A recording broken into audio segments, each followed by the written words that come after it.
Kyle here from allmeatreviews.blogspot.com.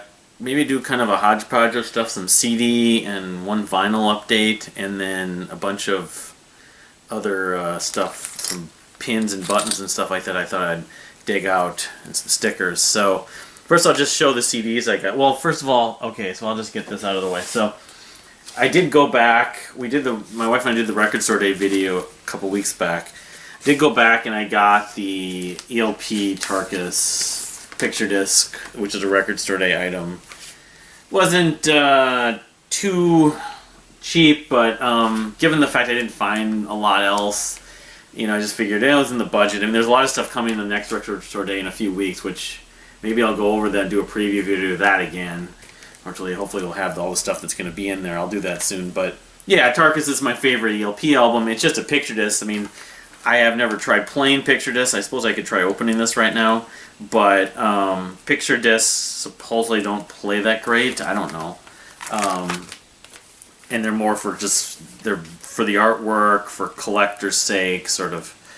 They're gathering dust if you frame them and stuff. Well, I don't know if this is going to come open like I prefer. Sometimes you really have to bend at it and you don't want to damage the case in the process. There, I got it. But it's Tarkus, I mean, I'm not the most enormous ELP fan, and among the big progressive rock bands, they're probably my least favorite, but I still enjoy them, and there's a lot of their music, and this happens to be the album I like the most, so you can see that. Here it is. Oh, the other side's kind of cool, though. Yeah. The other side has this, which is probably the inner sleeve, yeah, and then the little, yeah, some other parts. I mean, I haven't spent a lot of time just like eyeing out and analyzing the artwork for Tarkus, like the vinyl I've got, and but over the years. So, all right, so yeah, so I got this for as a Record Store Day item, kind of as a compromise because a lot of the stuff I was looking for didn't show up. So the other stuff I've picked up recently, I did finally pick up both the other Eldrin CDs, which is weird. It's like the self-titled, and Welcome to Deathville, which is just weird because you look at them, there's a similarity between the two of them. I mean, you could get lost trying to like distinguish. You looked at them both, you think that's the artwork from both, but this is Welcome to Deathville, the previous from the one I really got into.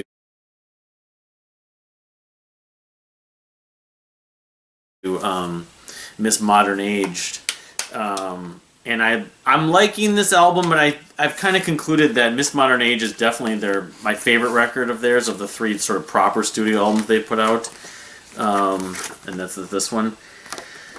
I highlighted a bunch of tracks on Spotify if I had my go-tos per se, and this is not that long of a record, which is weird because Sunny Rain Day Moon is sort of the token single off of this, but I want to say Postman and Fishing Queen, the last time I heard it was a couple weeks ago, would be my favorite. You can see Welcome to Deathville. And then the self-titled Eldrin album, see, I think this was like 2015, Welcome to Deathville, because Miss Modern Age was 2018. Eldrin, the psych band that I've kind of gone crazy over the last couple of months, this spring and the summer of 2021. But there's a song on here, NWO, which ended up a different version on Miss Modern Age. It's very chill, very kind of soothing, very it's very kind of moody and spacey and trippy. But the version on here is a little different. It's a little more quirky, if I recall. But I would say this, like Welcome to Deathville, there's probably about half the tracks are sort of my go-tos, but Best Friends, the opening track, Oh My God, what was the other one? Starry Eyes I liked a lot. But, and you do get vocals from the two different singers, but I think they stand out more on Miss Modern Age on both these records, which I'm blanking on the names now, because I mean, New band names, I mentioned them in the other video about Eldrin. This doesn't have it actually. They didn't include a ton in the book on this. I know there was a vinyl for Welcome to Deathville, but my apologies for not remembering the names of everyone in Eldrin, the band from Colorado, from Denver, I think. So then the other thing I got a few weeks back was Kevin Moore's what is in effect like a soundtrack to a movie called Okul, which is like a Turkish horror movie of some kind, but the album is called Ghost Book. I have Chroma Key. I find that at some point in one of my CDs. I have their first album, Dead Air for Radios. I never got the second one or the third one on CD, I don't think. I really like the second one and parts of it You Go Now, but the first one is Dead Air for Radios is the best. The third one is like Graveyard Mountain Home, which I think came out not that long before or after this album, Ghost Book, which came out in 2004. I don't want to say Graveyard Mountain Home came out like 2001 or 2002 or maybe 2000. And honestly, I remember hearing some of this when it came out around that time in 2004. But it's it's a soundtrack to a horror movie. I mean, I have my sort of hit and miss, I guess you'd say, feelings about. I love Kevin Moore and Dream Theater. OSI, the first OSI album, which is coming out in vinyl, and I pre-ordered in a few months, like I think in August, announced recently. The OSI that stuff that followed the first OSI album, I'm sort of lukewarm about. I'm not as crazy about. So, but he's an ex-member of Dream Theater, and for what he does well. It's just not. It depends on. But I'll have to give this a listen and maybe talk about it at a future time, because it's been a long time since I even heard parts of that. So I mean, it's got a lot of tracks on here. I wonder if it's purely. I mean, I'd like to see the film. That might give me a better idea and just read about it. But so the other thing I found, did that video a couple weeks ago about my DVD collection, and I mentioned how I have the Kevin Gilbert Welcome to Joytown live Thud Troubadour CD and DVD, and I think I mentioned that Kevin had been alive when it came out. I don't think so, actually. I think that they filmed it. Talks about John Rubin in here. So, well, I didn't think to go look to order it again, but and I'm not gonna open it right now. You're already a winner, as it says there. The estate still has the copies, so I picked up another copy. I haven't opened it. Kind of tempted just to leave it in the box for now, but I mean it's the same thing. But Welcome to Troubadour, Welcome to Joytown rather, and Thud live at Troubadour in 1994 or 95, I thought it was. Anyway, does it say 95? It was a show. I thought it was in '95 that they did at the Troubadour in something in the Hollywood area, which I did see Michael Nesmith and that live Michael Nesmith album at the Troubadour. My wife and I are at. So, but I also went on to eBay and gave it a look and found, which was released, I guess, officially by the estate in 1999. That's what I'm saying, that he wasn't alive when this came out. I thought I'd said that he had. Jeff Buckley was alive when Mr. Whiteboy came out, but yeah. But he was not alive. Unfortunately, this is posthumous. But I got one of the original Live at the Troubadour CDs from Kevin, and you can see it's got that stick. Yeah, that tells the date. It was June 1st, 1995. So what is it? 26 years ago, a few weeks back. So it's cool to have one of the original pieces. I mean, I think this almost completes everything. I mean, I don't have like an original Giraffe CD or NRG vinyl, or that's about the only thing in the Holy Grail of like originals. But here's the track list, of course, and the band: Nick DiVirgilio, Russ Parrish, and Dave Kerzner. I don't think they spelled Dave Kerzner's name right, because I think it's Kerzner, unless he changed the spelling at some point. So yeah. Anyway, it's great to, as a Kevin Gilbert, completist lifer, to get that. So now on to the second sort of portion of the show.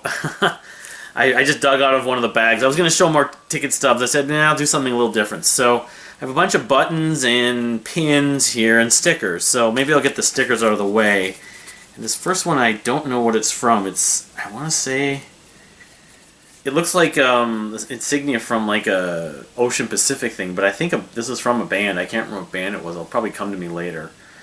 It's hard to even really recognize. There's nothing on the back or anything. I forget what band that symbol's for. But then I found it looks like 1, 2, 3, 4, 5, 6, 7, 8, 9, 10, 11, 12, 13, 14, 15. 15 Fair to Midland 8 Arrows and Anchors stickers. As much as I'm not, the biggest fan of this record from a production standpoint and specifically, still cool to have stickers from a band I really love, and I probably had a lot more when I was giving them out at other shows. I don't remember what shows. But this came out June 7th, 2011, so it was 10 years ago, a few weeks ago. So like that and the the performance of the Troubadour by Kevin Gilbert have sort of anniversaries now. But yeah, so I think about 10 years ago, Fair to Midland was still an active band. Love them to come back someday, but yeah, so I have like 15 of these. I don't know. Someone interested, let me know. Otherwise, I'll maybe give them out at future concerts or something. So, all right. So moving on. So now onto the buttons. Well, here's a patch actually. I know that the Prog Nerd did a thing with patches from bands and stuff, and she sewed them on a jacket. I don't have this on a jacket. I don't have a jacket honestly or a hoodie I could put it on. I probably could, but haven't gotten around. But I do have a Rush from the original self-titled album patch. I don't remember where I got this. I may have gotten this in one of the CDs or vinyl I bought, maybe, or I don't remember where I got that. I may have gotten this actually at Cheapo. Now, come to think about it, Cheapo was selling a lot of this stuff. So, Rush, of course, I love Rush. So, and then okay, to go along with that, I have one of the self-titled Rush little teeny buttons here. So I'll go on, and then I have also Hemispheres. Like I mentioned a few videos ago. When I was a kid, you get these. It was more like the Police and Duran Duran and stuff like that. And Huey Lewis, you put them on your jean jacket. Everyone had jean jackets back then. They were really popular. And Great American Music was the music store I went to and bought tapes. I was starting to buy tapes. I didn't buy that many. I wish I would have bought more. But the other thing they had for sale were, in the 80s especially, these are 70s albums, but the 80s pins were really popular and you'd put them on your jean jackets. So Hemispheres, my favorite Rush album. And I have some other Rush ones in here. Let's see here. I'm looking.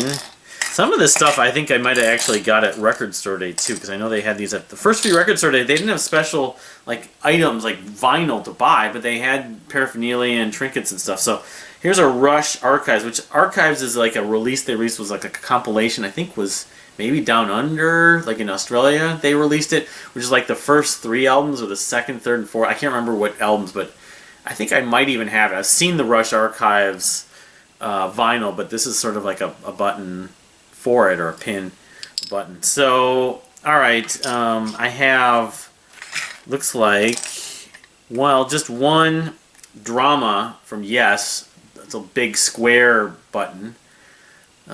Drama, like my second favorite Yes album, actually, as weird as it sounds. Then I have a couple Pink Floyd ones here. I have Piper at the Gates at Dawn. I'm thinking I really bought these at Cheapo, because Cheapo was selling these at one point. They probably still do sell them. It's the one in St. Paul.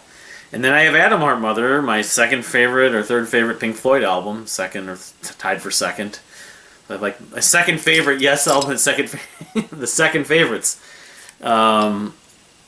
And then, let's see here. I think, okay, so I have a Miles Davis one. I'm thinking this was Record Store Day that they had this, because I wouldn't have just bought Miles Davis. They just gave it to me at Record Store Day, and so I don't know what this is. I was thinking this was Soft Machine's third, but I can't even read what this says. It's red. It's like a maroon. It's like a note, like a quarter note or 16th note. I'm not sure. And then Field Mouse. Yeah, the band Field Mouse, which Andrew from Field Mouse also did the Age of Rockets. How I got into Field Mouse. I don't think Field Mouse or Age of Rockets are doing any activity recently, sadly, but I have a couple of their albums. I helped with one of their Kickstarters, I remember. So, and then I've got, yes, okay, so these are radio volunteer based. So we had them at the at the radio station when I'd help out with their pledge drive, the pledge drive pin. Here's the Pop Shop. There's a radio show called Pop Shop. They made pins, and they played a lot of Monkees on the Pop Shops. That's how we sort of got to know them. Tune in on KFAI, as it says. We went to the Hello Kitty Festival. My wife happens to be a big Hello Kitty fan slash collector. Not as much as some people, but she's still pretty big. And then I don't know what this is. Rewind Minneapolis. Something I can't remember what this is from, but interesting. And I'm not sure what the BS would be standing for, any number of things, but this is a BS pin. Could be Broken Social Scene. Let's hope that that's what it is. I'm not sure. So then I have a handful of, from the one band I love, Brent Knopf's project from Menomina, who left Menomina and pursued it full time, Ramona Falls. I have, I think it was when their second album, Prophet, came out. They came with either the vinyl or the CD, or I got them at the shows. I saw him like 2 times within about a 2-year period. So here's one. I've got like 6 or 7 Ramona Falls buttons here. This is the cover of Prophet. Great record. I'll have to do a Ramona Falls video. I will do one at some point soon and talk more about them and Menomina. I haven't done another Ramona Falls one. Another one. It's like artwork. I'm struggling to get this thing out. I may have to just show it back. Well, we already saw that one, so I have 2 of those, at least 2 of those. I have 2 of a bunch of these. Maybe I was thinking I was going to give them away, or I don't know. I have 2 of this one with the skeleton. And then, let's see here. Hands. This one, it's kind of a cool design on that one. And then the last one looks like to be like I don't know if this is a wolf or a dog or something, like people riding like some large, I don't know. Anyway, he's a very artistic person, Brent Knopf, and his Menomina and Ramona Falls stuff. So, but I think that's it for this video and for today. But thank you for watching. Go ahead and give it a like and subscribe. And we'll see you next time. Last but certainly not least, it would be kind of silly if I missed one of these. I found a cheapo, and that's, you know, again, they sell them cheapo. I'm not sure what this is. If this is cheapo maybe in Japanese? I don't know. Anyway, just to tack it on. But again, thank you for watching. See you next time. I did miss one other piece. The Annuals band, Such Fun, their album from 2007, I think it was, or 2008. Here's the cover. I got that sticker, so to tack these on. But as you can see, it was when MySpace was basically all the rage, and everyone went to their MySpace page. But yeah, Annuals, another band that I need to do a video, which probably won't be too long because they only have only 3 records, but I'll have to do that later. But again, thank you for watching. We'll see you next time.